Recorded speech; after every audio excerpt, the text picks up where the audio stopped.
I suppose one of the things which I would like to discuss a bit is the role of dialectics and the role of the dialectical mode of thinking in society, especially in contrast to, I'm not sure whether you would call it a rationalistic approach of a pursuit of truth. And it's very difficult to, I suppose, exactly pinpoint how the dialectical interacts with other forms of thinking, but from the fact that on one hand, Nietzsche likes to criticize, of course, the dialectical mode of thinking by saying it's almost we can find no answer to the problem in front of us, therefore we've created a dialectic to just throw in and say, well, all right, let's try to synthesize it.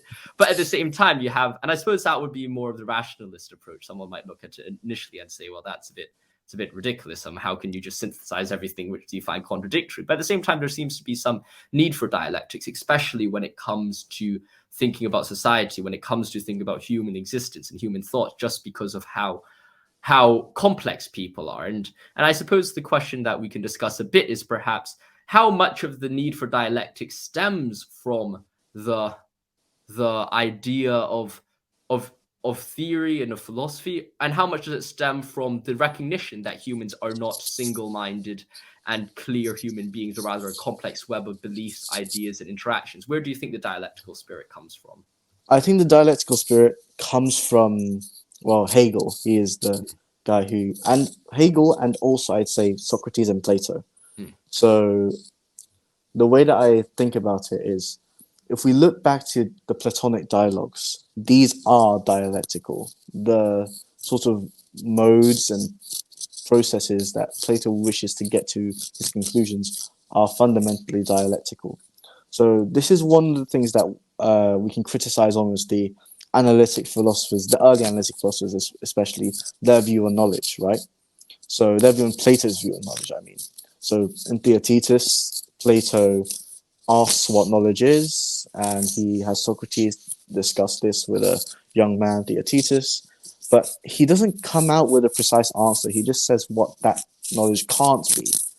And what analytic philosophers later have done is sort of presume this sort of idea that knowledge is justified true belief, right? And Plato didn't actually say that. I think the reason why there's this sort of disconnect between their thought and the Platonic dialogue is the analytic philosophers' disregard for dialectic and as you said, the more rationalistic view on the world.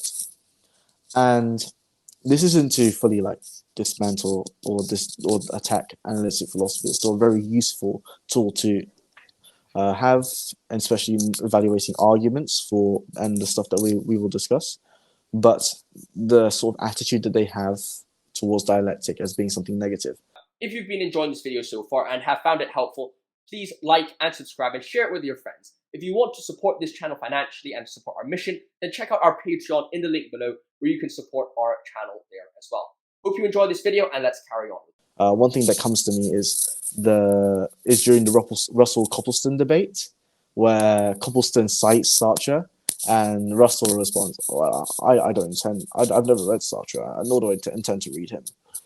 This sort of dismissal of dialectics and of continental philosophy, whatever that means. Let's not discuss what continental philosophy is for now, but presuming let's define it as a sort of anything that is not analytic for now. It's not a very good definition, but anything that isn't analytic for now. His sort of dismissal of these kinds of movements in Europe in particular show the sort of inability in some philosophers to accept what dialectic is. And this mode ultimately comes down to trying to view wider forces in the world, in the universe, in society, as having some sort of role, and trying to understand, what does it mean when we say something is bright and something is dark, or something is red and something is blue? And what does it mean when we have these two opposing ideas next to each other? And how do we wrestle with these two ideas? I don't think it's that much of an extreme claim to try and wrestle with that. But what I find in some philosophers is that they sort of want to throw away all that kind of thought as sort of nonsense, and they just want to analyze the arguments itself. And I think there's disregarding the value of that kind of approach is, I think, is not particularly convincing to me.